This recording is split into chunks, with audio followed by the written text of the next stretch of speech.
Okay, guys, so I'm going to try to finish the book today. For those of you that are my students from Rockbridge and are accessing this through eClass, I'm not sure how much longer I will have access to eClass because I'm leaving our school at the end of this year and taking a new position at another school. So I just want to make sure that I record and finish the book for you guys just in case you wanted to finish it with me. All right, Chapter 10.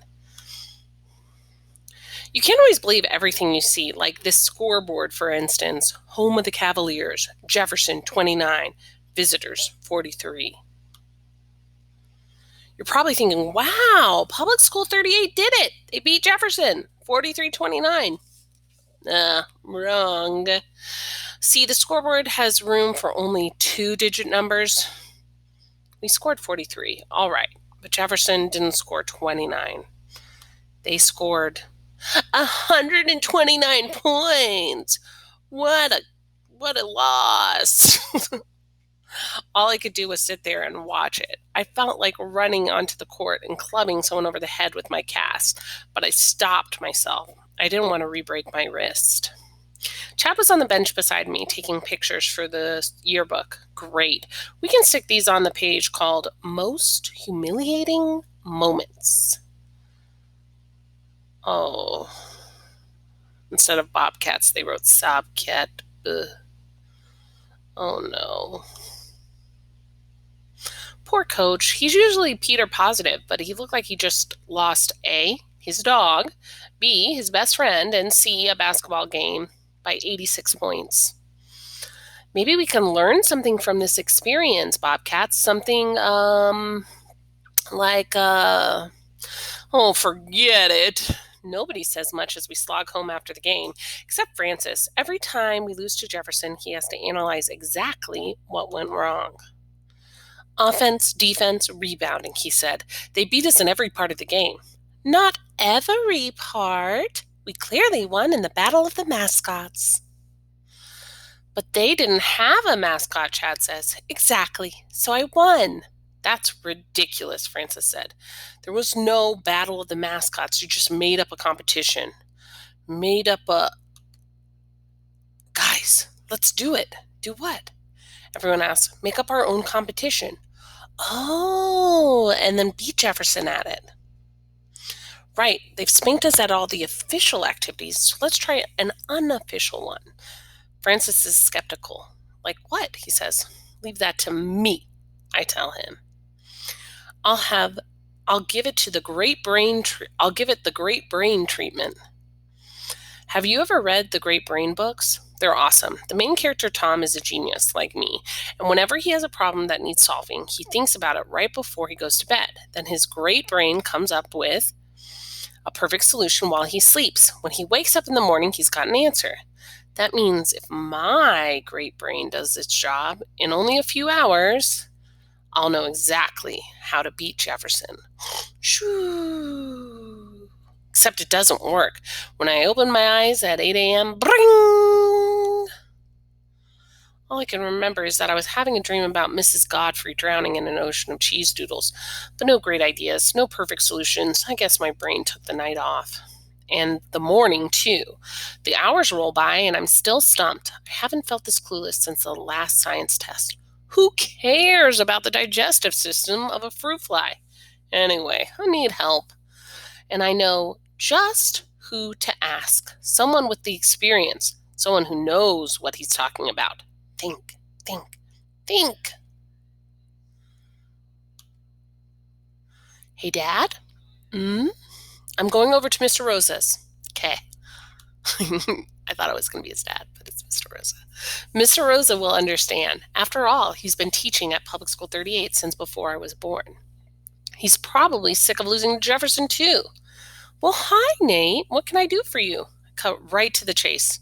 We want to challenge Jefferson to, something.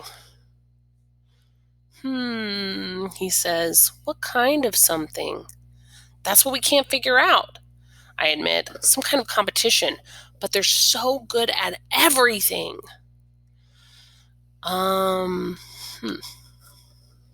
Well, nobody's good at everything, he says. Don't sell Public School 38 short. Remember, you have strengths too. Right. Uh, what do you mean exactly? Think of that CIC meeting we went to the other day, he explains. Didn't you think it was kind of boring? Yeah, it was a no fun zone in there, I agree. Until we showed up and showed them how to play add-on.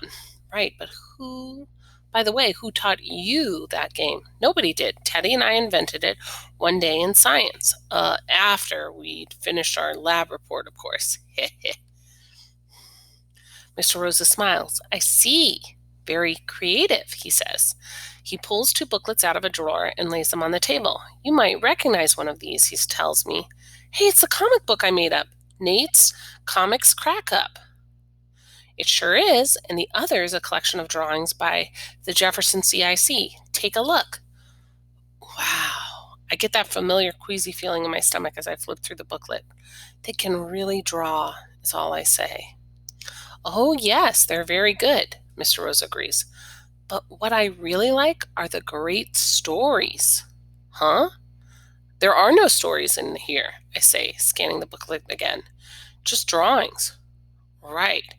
But your booklet is full of stories. Some very funny stories, by the way. Ultranate! Of course. They're funny. They're written. They're Nate Wright originals, Dr. Cesspool. Momentum. I repeat, Mr. Rosa says, his eyes twinkling. Very creative. Yeah, but I still don't know what kind of competition to have with Jefferson, I say as Mr. Rosa shows me to the door. You'll think of something, he says simply. Just remember your strengths. Strengths, okay, I get the message. I'm creative, but how's that going to help us beat Jefferson in any kind of showdown? Hey, it's not going to be a showdown. It's going to be a snowdown. That's it. Maybe I didn't find the right answer in my sleep like the great brain, but I just figured something out eventually. It just goes to show you can't rush genius. Wham! I slam into Dee Dee, who for some reason is standing right in the middle of the sidewalk. Oh, my leg, she moans as she gets up to her feet. I think I fractured my kneecap. Save the drama for your mama, Dee Dee, I say, and listen to this great idea. Her face lights up as I describe my plan, and pretty soon she's hopping around like Spitzy with a kibble bit buzz. So much for that fractured kneecap. Come on, let's go to my house. We need to make this official. When we get to Dee Dee's, she pulls out some of the poster board and markers and gets to work. I call the guys to fill them in. We all agree. This is our best chance to finally beat Jefferson. They won't even know what hit them. First thing Monday morning, we do a little decorating in the Jefferson lobby. Hey, what's this? A challenge to Jefferson 6th grade from Public School 38, 6th grade. Think you can beat us in the ultimate snowdown? It's a snow sculpture contest. Show us what you've got. I've got nothing. Fear the bobcat. Rawr. Saturday on the field, soccer field, be there. You're challenging us to snow sculpture contest, Nolan sneers. Surprise, Teddy whispers in my ear. He can read. Haven't you dorks lost enough already? We're not planning on losing, Dee Dee answers. One of Nolan's groupies shoots us a suspicious look. How do we decide who wins? We can help with that. Who better than a couple of our teachers to judge a sculpture contest? One judge from each school. That's fair, Francis says. Nolan shrugs. Whatever, it's not going to matter who the judges are. Because we're going to bury you. Yeah, prepare for the avalanche. Better bring a snowplow. They walk off, leaving us standing in the ginormous lobby full of trophies, plaques, and championship banners. Chad looks worried. They seem pretty confident. Yeah, I say, but not as confident as I am. I think I found their Achilles heel. Chapter 11. The school's buzzing all week. Finally, Saturday's here. The air's cold, but not too cold. The snow's wet, but not too wet. It's perfect sculpture weather. And snowball weather. Let the ultimate snowdown begin. Ready, set, Go! All of us swing into action. By us, I mean us kids. The ultimate snowdown is for kids only. We don't want a bunch of grown-ups trying to hog the glory. You know what happens when so-called adults try to take over? Traumatic flashback. Dad helps me build my car for the Timber Scout Derby, Driftwood Derby. Oops! How do you feel about a sunroof? Besides, it's not like we need any more people. We've got tons of kids ready to roll, and so does Jefferson. At least I think they do. It's hard to tell because, hey, look, they're hanging up a tarp. What's that all about? Teddy asked. Maybe they'll think we'll try to copy their sculpture, Francis said. As if. Or maybe they've got something to hide. See? Nolan and another kid sneak out from behind the school, pulling a sled loaded up with, well, whatever it is covered in blankets. We watch as they disappear behind the tarp. What do you think's under the tarp? Maybe it's their night. I wonder what that was, Chad says. Maybe it's a dead body, Dee Dee whispers. Right, Dee Dee, because a dead body comes in handy during a snow sculpture contest. Come on, guys. Come on.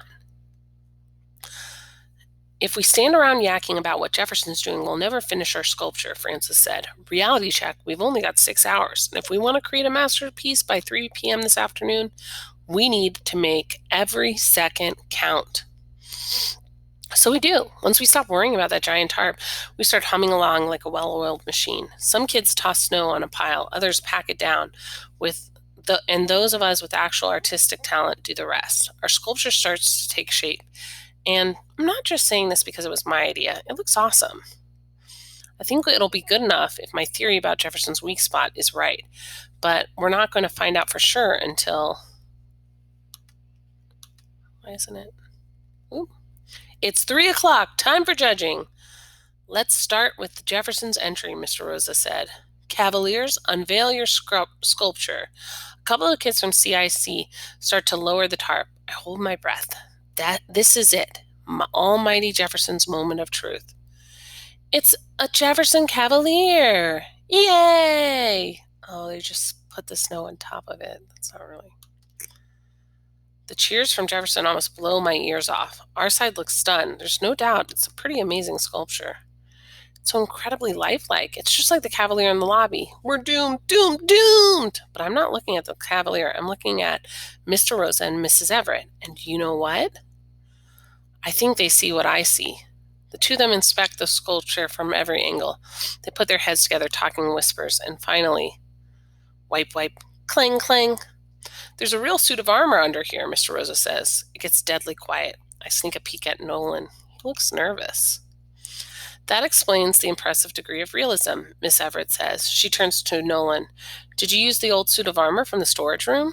Well, yeah, but so what if we did? There was no rule saying we couldn't. She nods. That's true, technically. No rules were broken. Just covering something up with snow instead of sculpting it yourself. Well, it's not the most imaginative approach. I knew it, I whisper.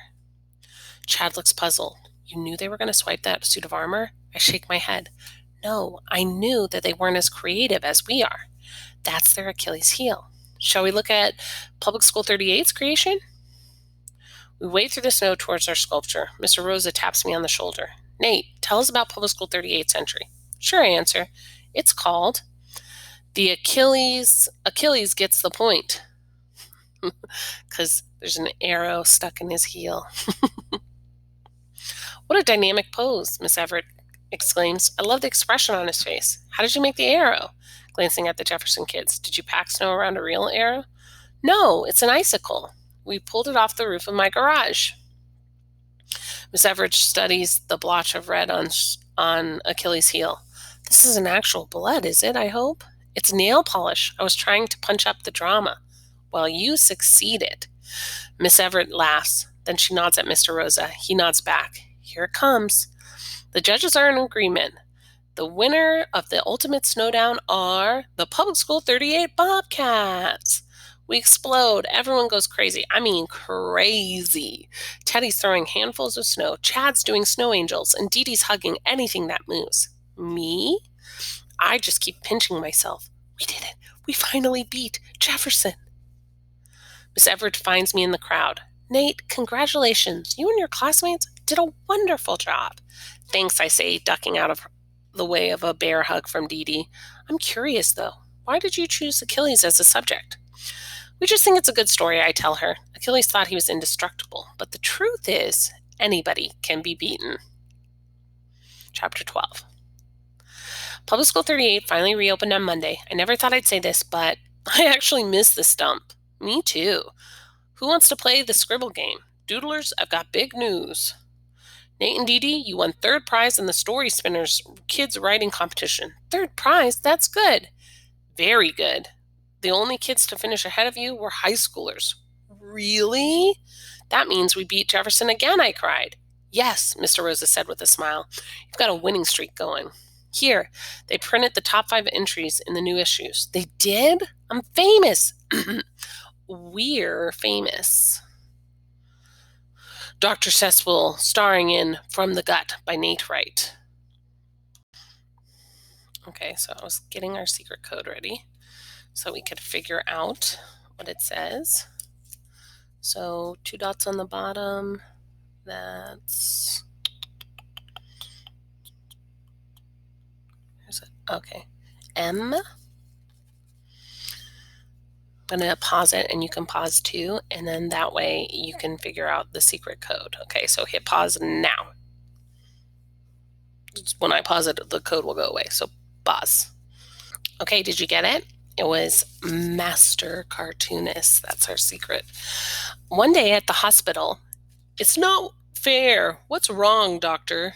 My rival, Dr. Argenemy, performs all the important operations. All I get to do is remove people's earwax. Don't worry, doctor. Your day will come. Suddenly, help! This man has massive internal injuries. Groan. Doctor, that's the mayor. Egad, this is my big chance. Wheel him into surgery. Go, go. Later. Mayor, the operation was a complete success. Attention, Dee Dee's drawing starts now. I'm here. I'll operate on the mayor. You're too late, Dr. Enemy. I've already saved the mayor's life. Once I removed this pesky little thing, the problem was solved. Pesky little thing. Cesspool, you idiot! You removed the mayor's stomach. You're fired. Wait. I've always been chubby, and I've never been able to stick to a diet. But now, without a stomach, I'll have to get thin. It's a foolproof weight loss plan. Dr. Cesspool, you're a genius! By N.W. The End, by D.D.H. Wow, I exclaimed. It turned out great. Told you I wouldn't ruin your story. It's cool seeing 2 drawing styles in one comic. Yeah, it's unique. I bet that's why you got a prize, Frances said. If you hadn't teamed up, you might not have won anything. Maybe that's true. Maybe without this cast on my wrists, none of this would have happened. And it all started with my swan dive off that table in Jefferson Food Court. Pretty funny, right? It was a total accident. What a lucky break. And that is the end of our story, and I hope you enjoyed it. All right, I hope you have a fantastic day, and you can find these on YouTube as well, if you're not viewing it on YouTube already.